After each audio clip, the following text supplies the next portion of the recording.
Hello everyone, welcome to Frosted Talks Part 2. I just basically a podcast at this point, but I just ramble about something MK related. In front of just a relevant background. It's simple, easy for you to do. And I like doing it. I like getting my thoughts out there, even if I'm incohesive as fuck about a script. Which more scripted content is something I'd like to do, but again, that takes a lot of time. I did it for a Mario Kart Deluxe video for like a pitch for like an updated version of one of the tracks. So if anyone's interested in that, it's on the channel. I'm going this on a Monday, because again, that's the only day I can really record. And that's due to college stuff where I'm in Tuesday, Wednesday, Friday. Thursday I have work experience. So yeah, and I don't record on the weekends. So I'll just reiterate that. So yeah, I've already gotten a commentary out today on Monday about Shijinko, and our Snake did another video where he spreads misinformation. Stop it. Bad. But something else important happened. I say important, but it's really not. But Mortal Kombat's 30th anniversary. That's pretty cool. And they even did like this little art thing that like shows off the games. And it's quite charming when they show off like the story stuff. There's a lot of detail. But the problem is a lot of it is just filled in and just random fights that have no context. And also it's just kind of, it's supposed to be in like an order of like games, but again, it's just all over the place. There's just some questionable stuff that I don't get. And there's literally no 3D era characters, except Onaga, because you can't really miss him. And I guess some people at the bottom of the pit. The pit, the Pyramid of Argus. But yeah, this is the most relevant background. And yeah, there's even a monster being crushed by a dark prison thing. So yeah, very questionable design stuff. And this is honestly the most we've gotten from this anniversary, like that cool new, like Onaga image. Stuff like that is literally the most we've gotten. Because otherwise we got like an MK Mobile update, which added fuck all, and 95 movie rating, which isn't anything new. The most MK content that's actually been good this year is like the MK1 classic Shang Tsung redesign that Momo Game gave us, which actually makes that costume look quite good. And that is genuinely the most hyped I've been for anything MK this year. Except Simone the Chicken, I guess. Which, Snowblind, I guess, officially came out but they accidentally, like, released it early. And because I released it early, I don't consider that, like, a part of the 30th anniversary celebration. That more so feels like something that just happened to be out at a time. And yet they have released it a month early. And it's bad. So, yeah, I'm kind of glad that it's not part of the 30th anniversary. Even if they probably think it counts, it doesn't. It's so bad. And we got an announcement. It's probably the worst announcement I could have hoped for. All it was this like convention thing with, I guess, the MK Legends team for some reason. I don't know who the fuck cares about them. But yeah, they said that, like, next year we'd get MK Legends cage match, which is literally copying one of Sean Kittleson's comic names for the MKX stuff. And yeah, it's gonna focus on Johnny Cage. Now, if you know me, you know that I think the Legends version of Johnny Cage is the most insufferable character in the entire franchise. And MK Legends is my least favorite thing in the entire franchise. So pair that together, and that's gonna be that's going to kill me. That's going to give me a heart attack. No, why? I don't get it. And I'm assuming this now means that no, I just a one-off thing, and I'm guessing this will also be a one-off thing. They don't care about continuity, of course, because that's too much effort for them. Because I don't know how you follow up on like a post-apocalyptic thing with a Johnny story. And I'd rather just get like a gassy movie at least if they were gonna do like a one of the Cages.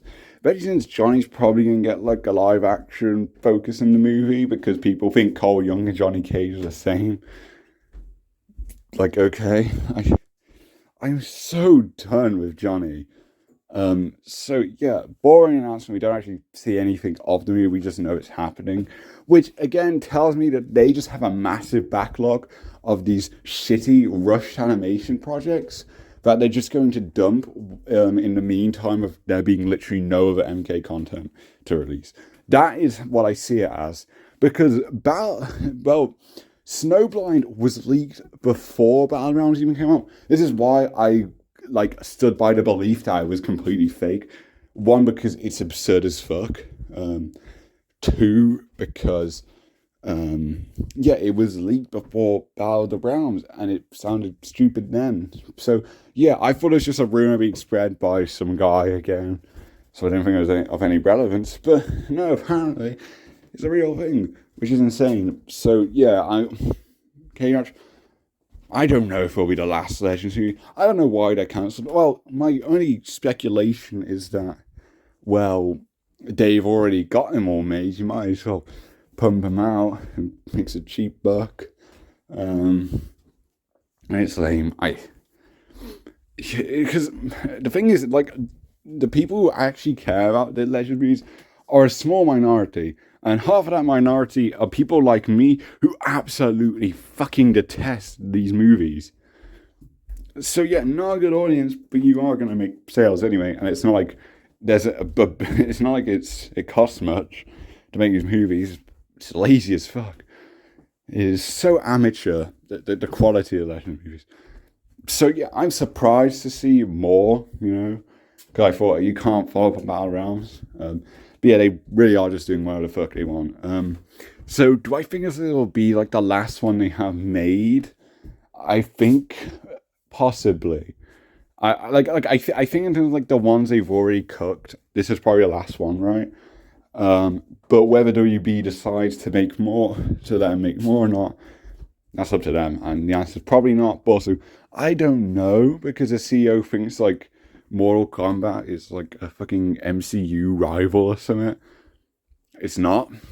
And it's not going to be if you don't give the characters any depth and you kill off half of them.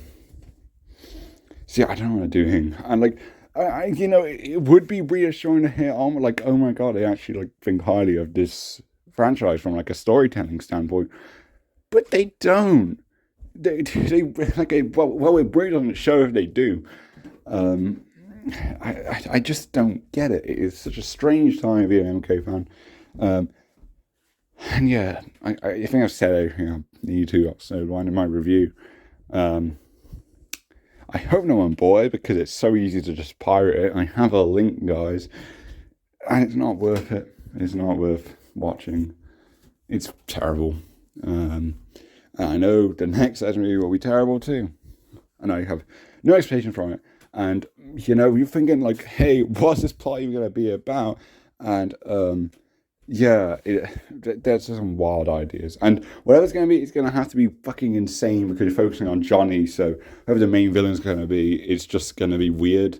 Because it can't be Kano, right? Like, even if they're doing AU, they're not going to make Kano the main villain, like 2 movies in a row, obviously.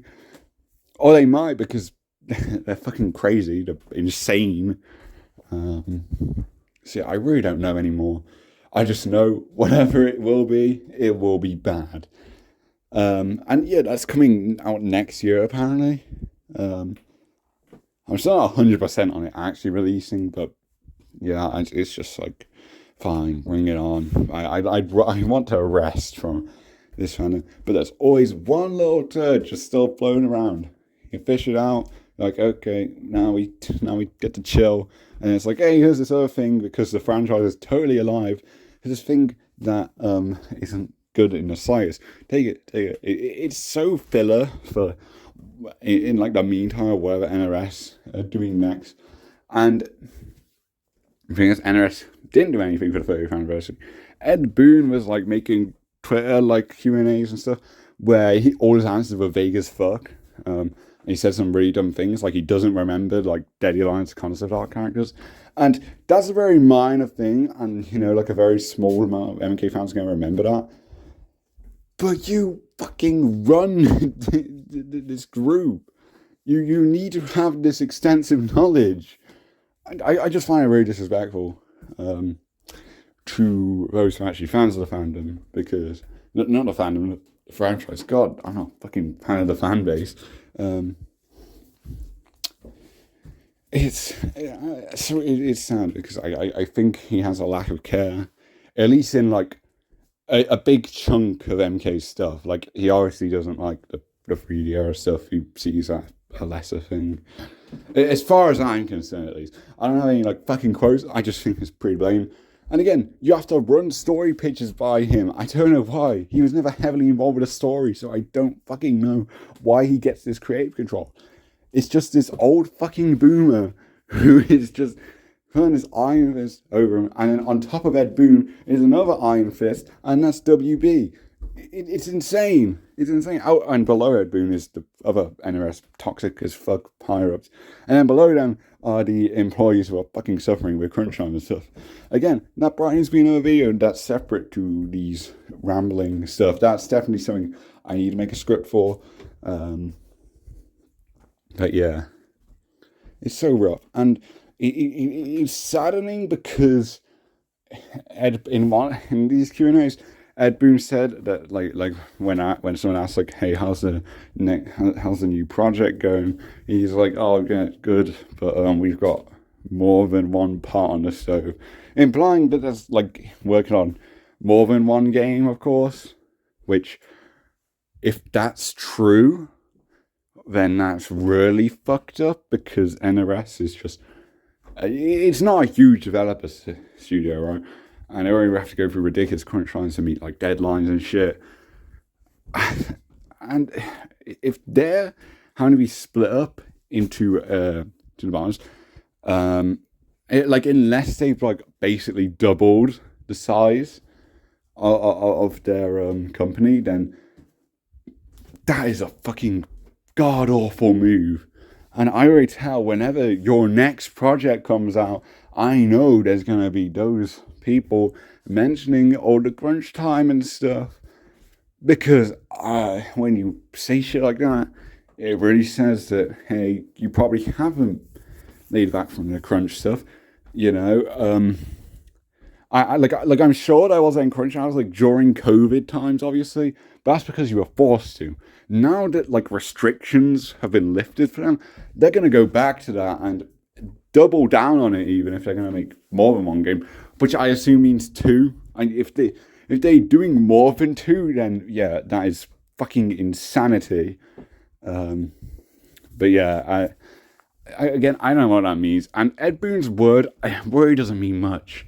It really doesn't mean much, because he is a fucking madman who just lies or says incorrect shit constantly. So yeah, he could just be meaning something else. He could just be on about like his actual dinner or whatever. I don't fucking know. Like, the amount of questions he asked, I misunderstood, is hilarious.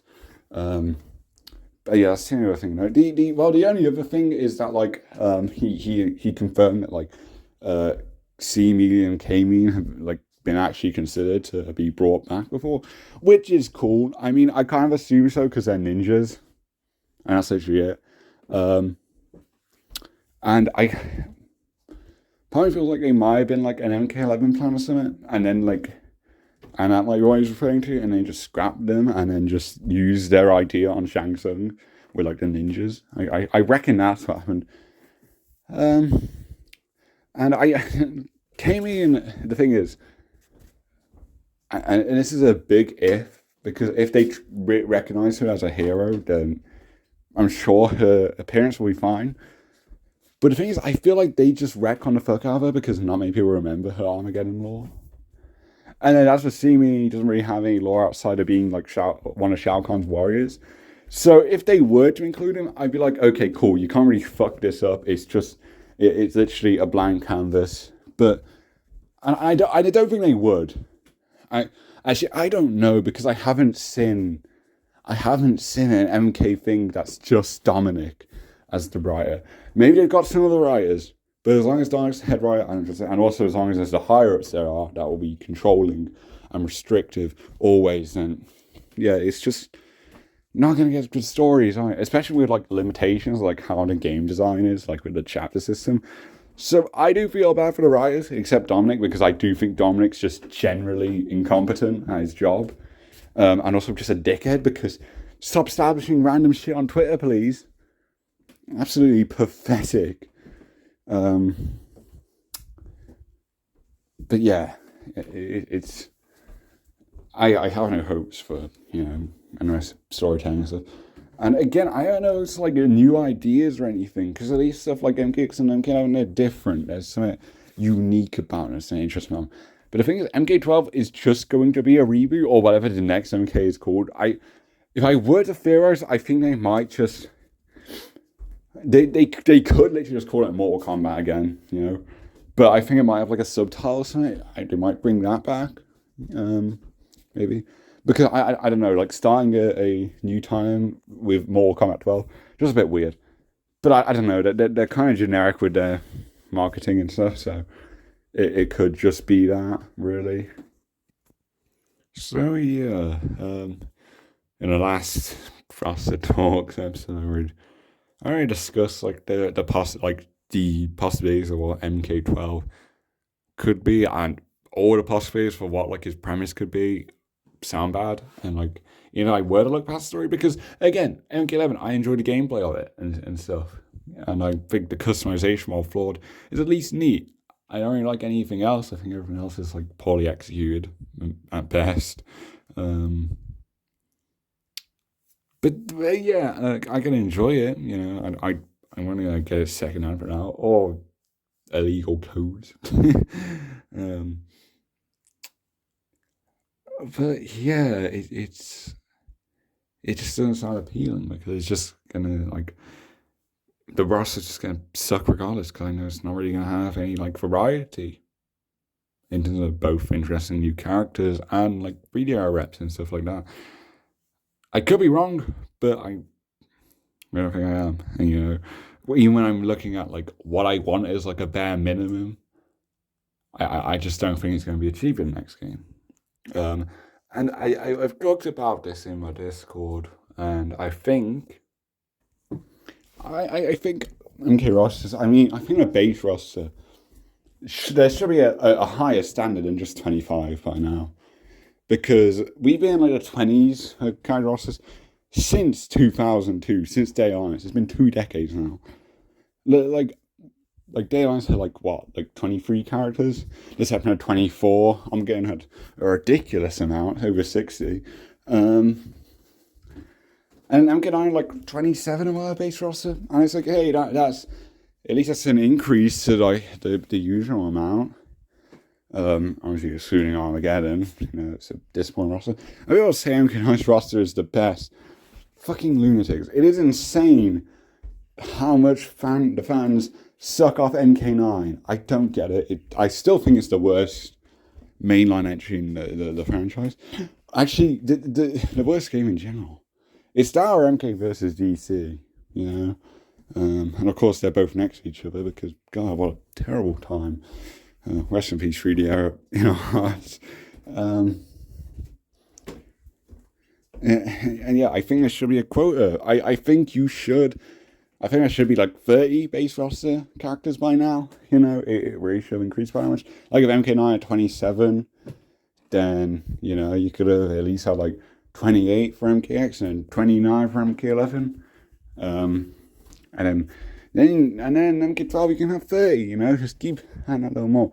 And maybe if you didn't reset the movesets of your characters each game, there's probably a problem. Maybe Scorpion and Sub-Zero don't need a complete moveset redesign every game. Maybe I'll give more time to work on more characters. But no, I don't do that. And yeah, I don't want to suggest, hey, make more characters, considering all the crunch you employees go through. But I just think they need to organize things better, or just give games more time to be developed, because they get like 2 years, right, to get a pretty big game, here they seem to have the same amount of time and also working on 2 games possibly. Which I do think the next game won't be an MK because Ed Boon keeps saying, the next NRS announcement instead of just next MK announcement. So yeah, that's probably why they haven't revealed anything at 5th anniversary, because I think they'll have a reveal by like the Game Awards this year. That's like my prediction, but if it was something MK, they just release it now because there's only a couple months wait until the Game Awards, right? But they haven't done that.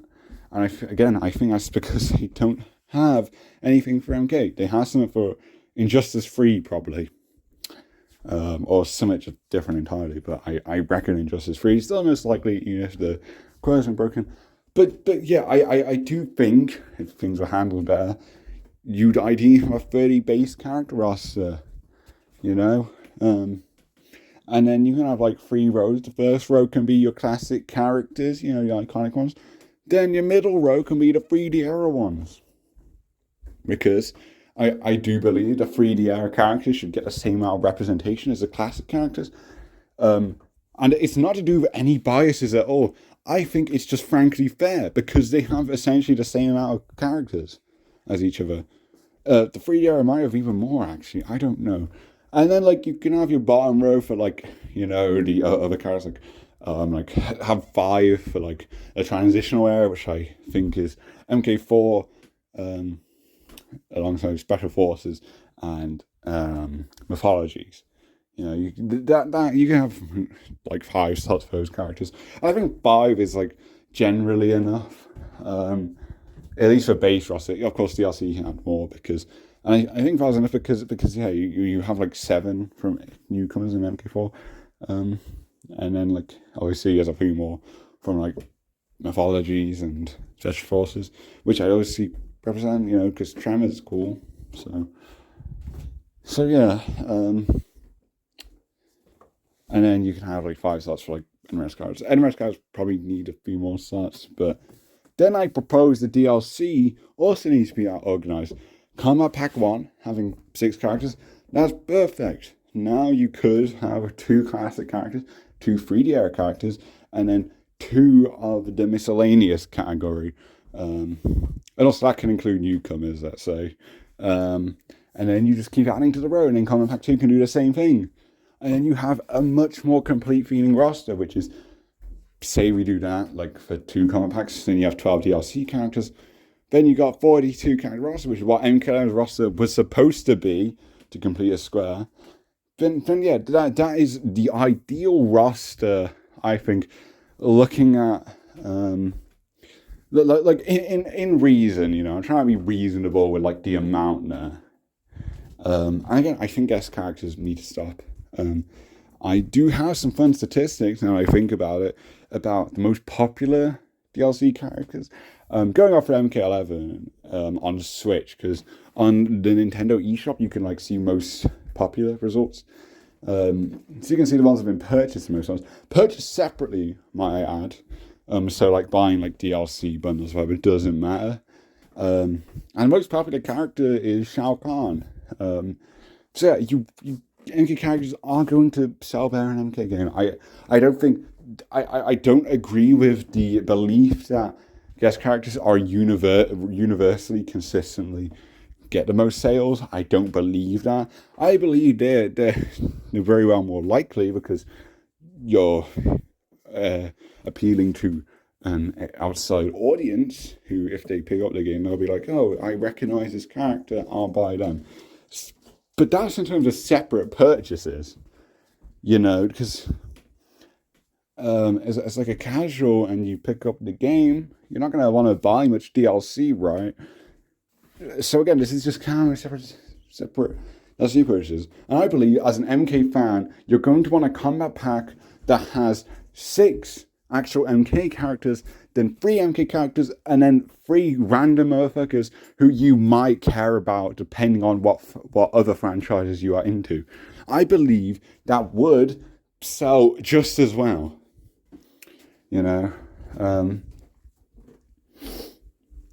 Because if you want to do a crossover thing, make a crossover game. Do not put crossovers in something that's not supposed to be a crossover. Because then you just have a regular MK roster and then you just have like 5 little shit stains of just these random motherfuckers who don't fit in the game at all. Rambo. So yeah, that's what I think, you know. I don't think guest guys really contribute anything. They are wasted slots. As far as I'm concerned, MK11 only has 32 characters, really.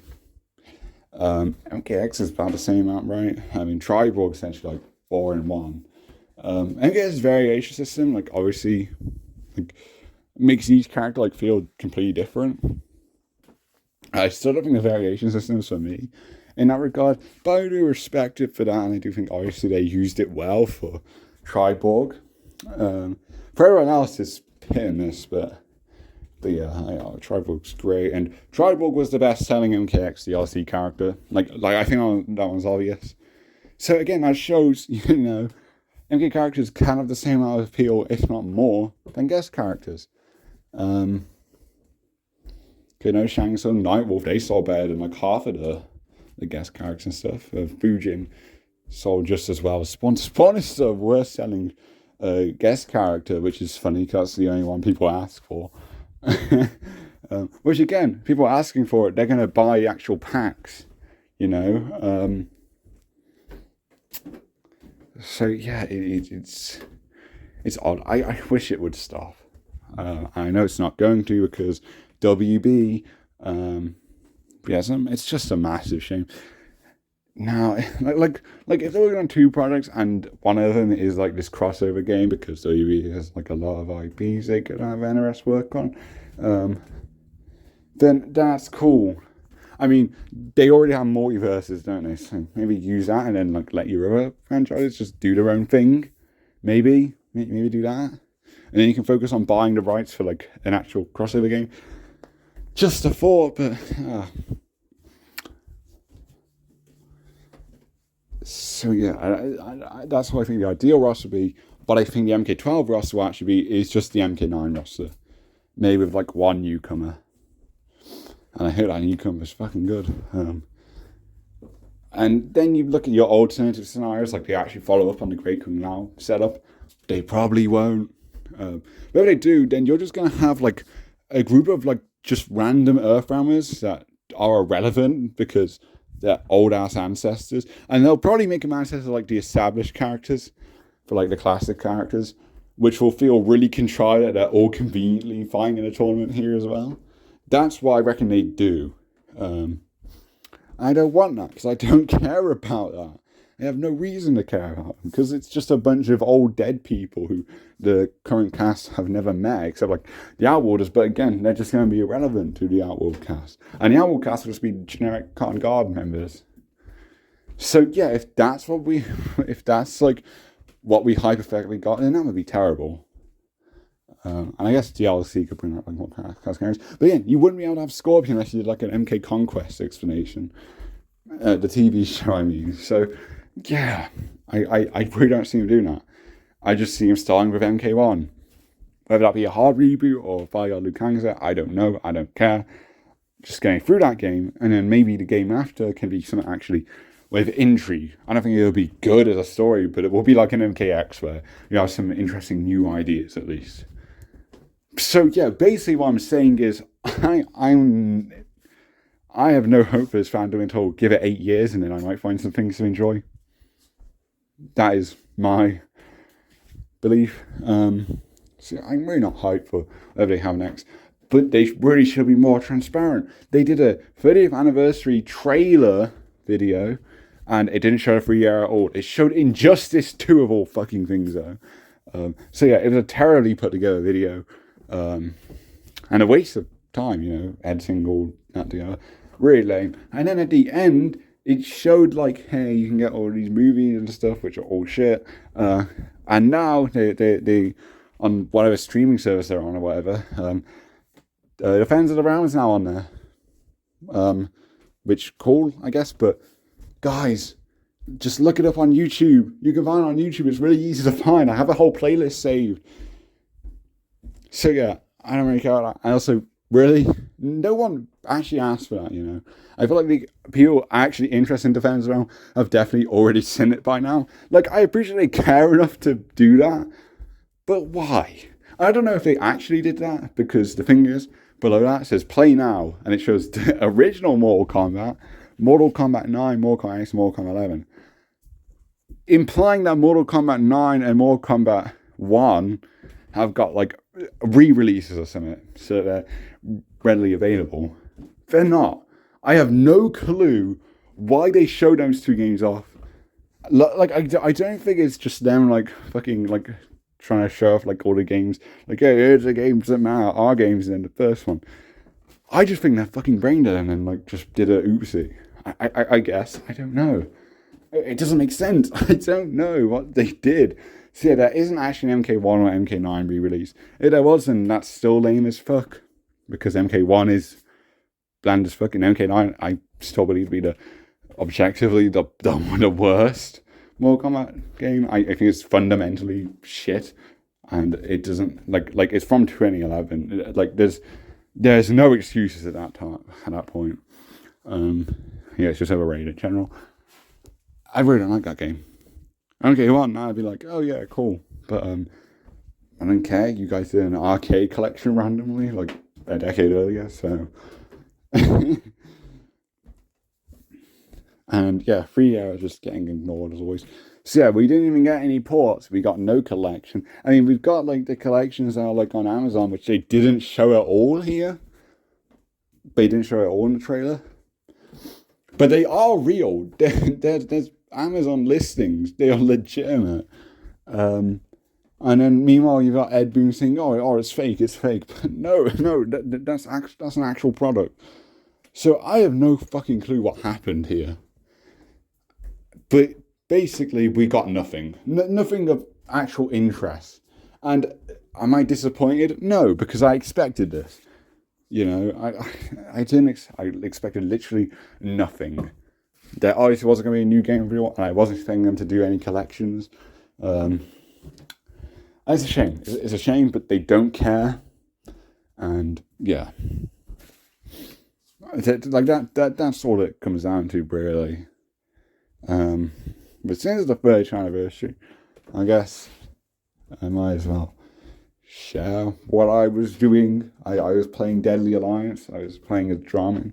Dramin's moveset's really cool. I want to give Dramin like his own video at some point on like how he's an example of a perfect Mortal Kombat character, because I really think he is. I think his only shortcoming is not being used enough.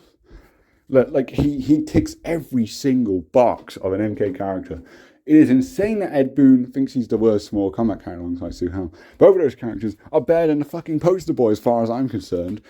Dramin is so good. His moveset daylights is the most unique one in the franchise. He has no combo strings. He just has these heavy hitting moves with a lot of pop-ups and do a lot of damage. So it's not like his moveset's empty. It's just very unique, and you need to be strategic about how you're going to use this. You think, hey, well, it's on no combo, so it must be really easy. No, he's very difficult because it's very unusual to play, and you're always strategic and stuff. You gotta like try, and it's a sign of like how MK used to have good zoning in the 3D era. Firstly, it was less annoying because 3D you can move in more directions. It always helps. Again, I like the 3D era style more for reasons like that.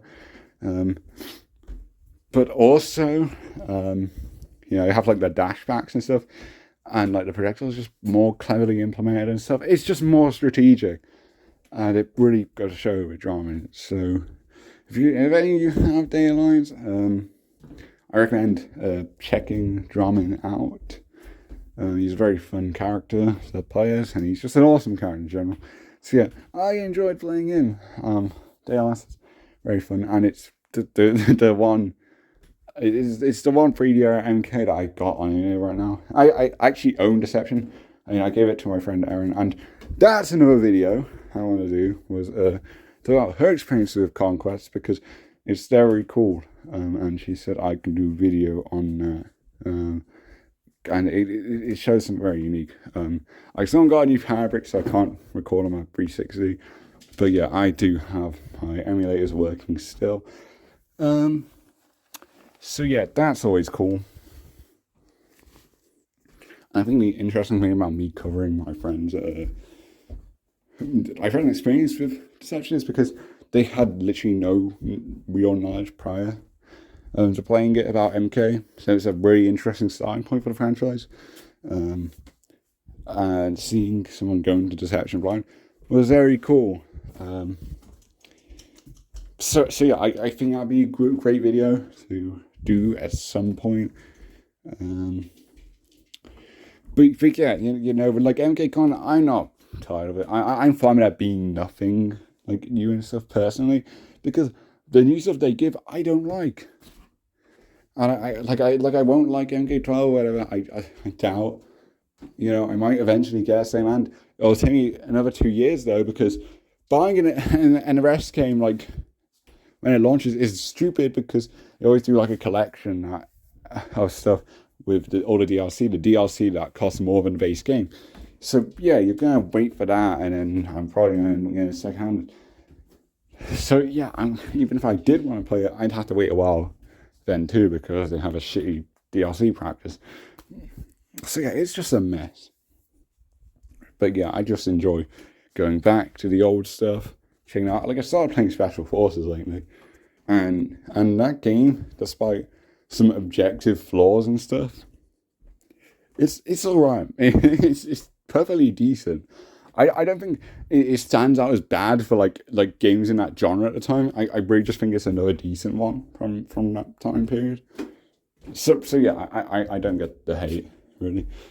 It's fine. It's a silly bit of history, and it gave us like some quite a few unique new characters, like Tremor. So yeah. So yeah, just that's the awesome stuff. Emulation is very fun to do once you understand it. Maybe I'll do a video and talk around. I do it on my mobile phone and it runs decently. Like a lot of stuff, you'll have to tinker with the settings for a lot of games. But yeah, it runs surprisingly well, and you can get used to it pretty quickly. So it's quite a nice experience actually. See if you don't like a PC or whatever, I do think there's ways of emulation. Even on tablets it probably works. So yeah, I'm just very fortunate that like this year I got to play all these old MK games. It's very cool. So that's how I think I celebrated this anniversary. And also, I'm still writing Reborn, my fanfic. So if you need good story stuff, then just check that out. It's on the Deadline section. And yeah, so yeah, I love going back to also for the franchise, but I'm not excited about looking at what's forward. I feel it's dead to me and it's gonna be that way for a while, because there needs to be some drastic changes to the company and to the quality of the franchise to like it again. At least to like the new stuff again, because I like Mortal Kombat, right? I just don't like certain things in the franchise. I'm going to be critical of those things, and then people are going to say, oh, you're a crybaby, stop nitpicking. Because you can't critique anything in 2022, I guess. So, yeah. It's dumb. So, yeah. This is like a few days late, but happy 30th anniversary of Mortal Kombat. I guess. I started the franchise with MK9, and I hated the game then. So yeah, it's not a bias or anything, because that was my first game, and I have no nostalgia for it whatsoever, because it's a fundamentally bad game, and I never got into it. And now that I understand fighting games more, I've revisited it, and it is just fundamentally bad. MKX is what got me in the franchise, so I appreciate it for that much. But I wouldn't have tried it if I didn't get a free trial for it. Because yeah, MK9 was so bad. Seeing if I had a casual interest at the time, I was like, I don't want to get into this. I don't want to risk buying another bad game. But yeah, and that's how I became a fan. And then I was there for the launch of MK11. I pre-ordered it. Very dumb decision, but I do enjoy that game, and now I'm enjoying revisiting stuff. So that's my story of MK. I guess. You know, I know a lot of people have been like around MK from the start, and like they just don't know anything about the law. It's hilarious how those people exist. I find it insane how many like law misconceptions are after all these 30 years. It is insane. So I continue like debunk like stuff like misconceptions, stuff like that. You know, I'm doing the usual stuff basically, and I'm gonna keep doing, even if, you know, like I've got college stuff and now work stuff. Yeah, sounds like I do less stuff, but yeah. I'm definitely getting more rambly here, but I think I've covered everything I wanted to now, and over 40 minutes, so a decent length video. I don't know when I'll get it out because I've already posted a video Monday, so I want to make this like a weekly Monday thing eventually, but I don't know. Like I don't like setting schedules like that. I just don't want to. I just don't think it's something I can keep to. I did keep well to the Day Alliance like Conquest series. I enjoyed completing that. I did like one per day. That was fun. But yeah, I just don't have the time to do that now. But yeah, more content will be coming, and I'll continue doing the faster talks thing, similar to do. And rambling helps. So yeah, that's about all. Again, not disappointed by what we got because I expected this. It's bad. The franchise needs to improve, and it's not going to improve for a good while. So yeah, I just don't have faith in it. But I'll continue to like the franchise. So yeah, bye guys.